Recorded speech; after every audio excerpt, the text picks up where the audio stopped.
చండీగఢ్లో 131st constitutional amendment ద్వారా మార్పులు తీసుకురావాలని మోడీ ప్రభుత్వం చేసిన ప్రయత్నం తీవ్ర వివాదానికి కారణమైంది. పంజాబ్లో అన్ని పార్టీలు వ్యతిరేకించాయి. అధికార ఆమ్ ఆద్మీ పార్టీ, ప్రతిపక్ష కాంగ్రెస్, శిరోమణి అకాలీదళ్, బీజేపీ గత మిత్రపక్షం, అలాగే రాష్ట్ర బీజేపీలో నాయకులు కూడా వ్యతిరేకించారు. దీంతో కేంద్ర ప్రభుత్వం తాత్కాలికంగా వెనక్కి తగ్గింది. ఈ 131st కాన్స్టిట్యూషనల్ అమెండ్మెంట్ బిల్లును ఈసారి winter session of parliament December 1తో ప్రారంభం కాబోతున్న పార్లమెంట్ శీతాకాల సమావేశాల్లో తీసుకురావడం లేదు అని ప్రకటించారు. అంతకుముందు పార్లమెంట్ బులెటిన్లో దీని ఎజెండాగా కూడా పేర్కొన్నారు. దాంతో పంజాబ్లో తీవ్ర వ్యతిరేకత వచ్చింది. తర్వాత మోడీ ప్రభుత్వం వెనక్కి తగ్గింది. అసలు ఈ 131st కాన్స్టిట్యూషనల్ అమెండ్మెంట్ ఏం చెప్తోంది? చండీగఢ్ చరిత్ర ఏంటి? దీనివల్ల ఇలాంటి వివాదాస్పదమైన చర్యకు కేంద్రం ఎందుకు పూనుకుంది? దీని పర్యవసనాలు ఏంటో చూద్దాం. ముందుగా చండీగఢ్ హిస్టరీ మనకు అర్థం కావాలి. పంజాబ్ భారతదేశ విభజనకు ముందు, అంటే భారత్ పాకిస్తాన్గా విభజనకు ముందు పంజాబ్కు లాహోర్ రాజధాని. దేశ విభజన తర్వాత లాహోర్ పాకిస్తాన్కు వెళ్ళిపోయింది. అప్పుడు కొంతకాలం 1947 తర్వాత కొంతకాలం షిమ్లా తాత్కాలిక రాజధానిగా పంజాబ్కు వ్యవహరించింది.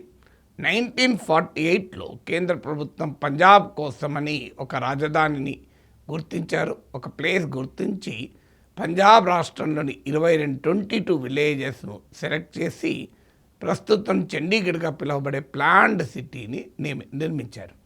సో ఇది 1953లో అప్పటి రాష్ట్రపతి చండీగఢ్ను పంజాబ్ రాజధానిగా అంకితం చేశారు. సో 1966లో పంజాబ్ రాష్ట్ర విభజన జరిగింది. రాష్ట్ర విభజన జరిగి హిందీ భాష మాట్లాడే హిందూస్ మెజారిటీగా ఉండే హర్యానా విడిపడింది. సో పంజాబ్ సెపరేట్ స్టేట్గా, హర్యానా సెపరేట్ స్టేట్ అయింది.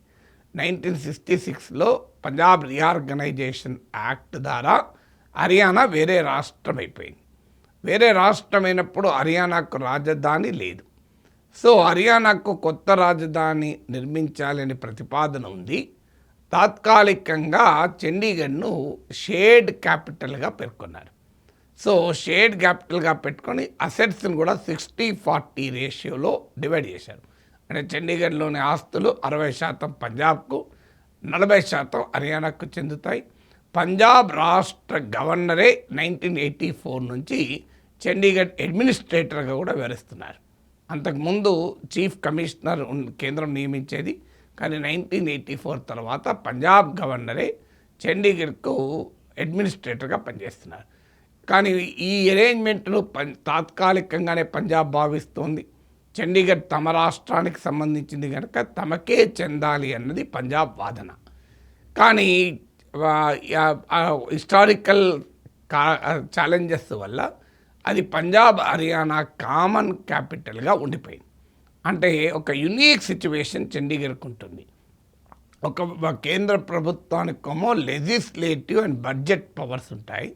చట్టాలు కేంద్ర పార్లమెంట్ చేస్తుంది. చండీగఢ్ సంబంధించిన చట్టాలు బడ్జెట్ పార్లమెంట్ నుంచే వస్తుంది. కానీ అడ్మినిస్ట్రేటర్గా పంజాబ్ గవర్నర్ ఉంటారు. సో ఈ అరేంజ్మెంట్ను మార్చేటువంటి ప్రయత్నమే 131st కాన్స్టిట్యూషనల్ అమెండ్మెంట్. సో ఈ 131st కాన్స్టిట్యూషనల్ అమెండ్మెంట్ ద్వారా చండీగఢ్ అనే కేంద్రపాలిత ప్రాంతాన్ని ఆర్టికల్ 240 ఆఫ్ ద కాన్స్టిట్యూషన్ పరిధిలోకి తీసుకురావాలన్నది ప్రతిపాదన. ఆర్టికల్ 240 ఏం చెప్తోంది? ఆర్టికల్ 240 ప్రకారము అండమాన్ నికోబార్, దాద్రా నగర్ హవేలీ, లక్షద్వీప్, దమన్ అండ్ దియు అండ్ పుదుచ్చేరిలో కనుక అసెంబ్లీ రద్దయినప్పుడు, అసెంబ్లీ సస్పెండ్ అయినప్పుడు ఆర్టికల్ 240 ప్రకారము భారత రాష్ట్రపతి నియమ నిబంధనలు రూపొందిస్తాడు. అంటే ప్రెసిడెంట్ ఆఫ్ ఇండియా ఆర్డర్స్ అంటే ఈ కేంద్రపాలిత ప్రాంతాల్లో చట్టంలాగానే. అంటే కేంద్ర ప్రభుత్వంలో సెక్రటరీ, ప్రెసిడెంట్ అంటే సొంత అభిప్రాయం ఏముండదు. కేంద్ర క్యాబినెట్ అడ్వైజ్ మేరకే ప్రెసిడెంట్ వ్యవహరిస్తారు. అంటే కేంద్ర ప్రభుత్వం ఏ నియమ రూల్ ఏ జీవో తెచ్చినా ఏ నియమ నిబంధన తెచ్చినా ఈ కేంద్రపాలిత ప్రాంతాలు ఆర్టికల్ 240 కింద లిస్ట్ అయినటువంటి కేంద్రపాలిత ప్రాంతాలు అది చట్టమే అయిపోతుంది. వీటిని యూనియన్ టెరిటరీస్ వితౌట్ లెజిస్లేచర్ అంటారు. ఇప్పుడు అండమాన్ నికోబార్, దమన్ అండ్ దియు, దాద్రా నగర్ హవేలీ, లక్షద్వీప్లకు ప్రత్యేకమైన శాసనసభ ఏమీ లేదు. పుదుచ్చేరికి శాసనసభ ఉంది కనుక శాసనసభ రద్దయినప్పుడు, సస్పెండ్ అయినప్పుడు మాత్రమే ఆర్టికల్ 240 వర్తిస్తుంది. ఇప్పుడు చండీగఢ్ కూడా యూనియన్ టెరిటరీ వితౌట్ లెజిస్లేచర్ కనుక దీన్ని కూడా ఆర్టికల్ 240 కిందికి తీసుకొస్తామన్నది కేంద్ర ప్రభుత్వ వాదన. వాస్తవంగా 2016లో కూడా కేంద్రం ఒక ప్రయత్నం చేసింది. పంజాబ్ గవర్నర్ అడ్మినిస్ట్రేటర్గా కాకుండా చండీగఢ్కు సెపరేట్ అడ్మినిస్ట్రేటర్ నియమిస్తాము అని.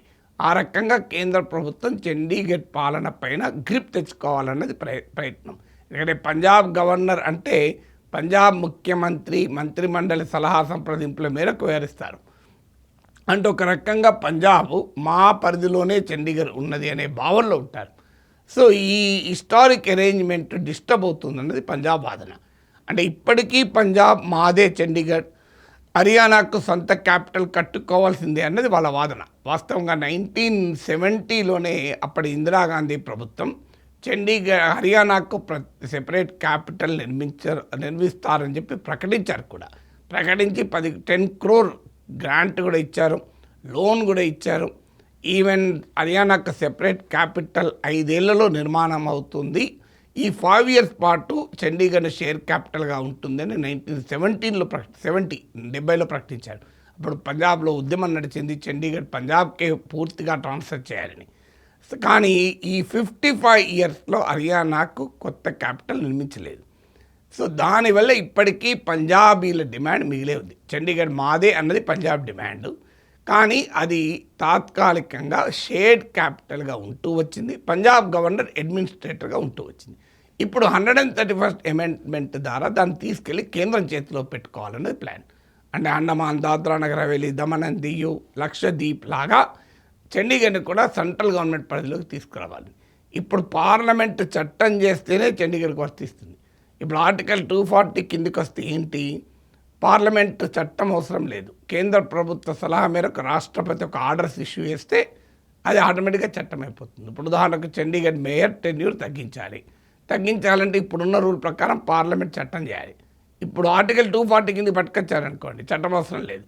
తర్వాత పంజాబ్ గవర్నర్ అడ్మినిస్ట్రేటర్గా ఉండడు, లెఫ్టినెంట్ గవర్నర్ నియమించవచ్చు. అంటే కేంద్రం ఎలా చెప్తే అలా ఆడుకునే వ్యక్తి కంప్లీట్గా అడ్మినిస్ట్రేటివ్ కంట్రోల్కి వస్తుంది. అంటే ఇండైరెక్ట్గా చండీగఢ్ను కేంద్ర ప్రభుత్వ నియంత్రణలోకి తెచ్చుకోవడం.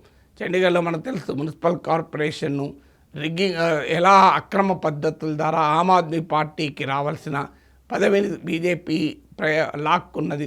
తర్వాత సుప్రీంకోర్టు ఇంటర్వ్యూన్ అయింది, ఇదంతా తెలుసు. అంటే ఇన్ని రాష్ట్రాల్లో అధికారంలో ఉండి కేంద్రంలో అధికారంలో ఉన్నా కూడా బీజేపీ నాయకత్వంలోని మోడీ నాయకత్వంలో కేంద్ర ప్రభుత్వం ఆ చిన్న చండీగఢ్ నగరం కూడా వదలదలుచుకోలేదు. ఇది మళ్ళీ సెన్సిటివ్ ప్రాంతం. ఇప్పటికే పంజాబ్ మనకు తెలుసు చాలా రకాల ప్రమాదకరమైనటువంటి ఉద్యమాలను ఎదుర్కొన్నటువంటి గడ్డ అది. అలాంటి సెన్సిటివ్ ప్రాంతంలో ప్రజల ఎమోషన్స్తో సంబంధం ఉన్న అంశంలో ఒక తేనెటీగల తుట్టను తట్టింది. దాంతో మీకు గమనించండి, బీజేపీ మిత్రపక్షమే, గతంలో మిత్రపక్షం, ఇప్పుడు మిత్రపక్షం కాబోతున్న శిరోమణి అకాలీదళ్ కూడా వ్యతిరేకించింది. ఈవెన్ స్టేట్ బీజేపీ కూడా వ్యతిరేకించింది. సో పంజాబ్ లాంటి స్టేట్తో బార్డర్ స్టేటు, ఆల్రెడీ గతంలో తీవ్రవాద ప్రమాదాన్ని ఎదుర్కొన్న స్టేటు, ఇప్పటికీ వేర్పాటువాద భావాలు బలంగా ఉన్న స్టేటు, వేర్పాటువాదుల ప్రయత్నాలు బలంగా ఉన్న స్టేటు, అలాంటి సెన్సిటివ్ స్టేట్కు సంబంధించిన ఒక బలమైన ఎమోషన్ చండీగఢ్ అనేది.